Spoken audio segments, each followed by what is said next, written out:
Okay, I said I wasn't going to make movies while I was doing this, but I lied. Dang. I got a bad habit of doing that. I want to say a couple things. This Ford is set up in such a way where I can literally get the antifreeze out of it without spilling a drop. It's got a little turn valve down there, and when it drains right into the bucket. There's a lot of cars that don't even have valves on them anymore that you can turn to get the stuff out of the radiator, and I don't know if you can see that one or not. But then some of them that do will drain it onto kind of a plate underneath there, which means it runs all over the place and you can't get it out hardly. I love the way this one works. That really wasn't the biggest thing I wanted to talk about. I wanted to talk about this. There's a guy down in Florida named Walt. Walt called me up late one night and started explaining different things about this car to me, and it was obvious. You know, he was kind of a no-nonsense guy. He just called up and he said, "Hello, I'm Walt," and he started talking.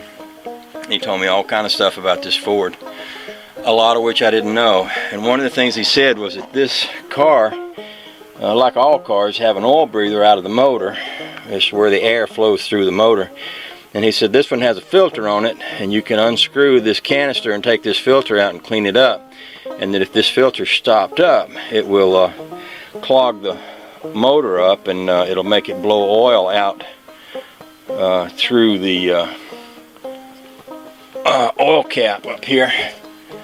So I was under there draining that out, and I looked up and saw this thing, and I thought, oh yeah, I'm just going to clean that up like Walt said. So I think that's kind of cool. I'm going to go in the house and go in the garage here and wash this in the parts washer and blow it out with a compressor and make sure it's got good flow through it. Clean this all up and put it back on there.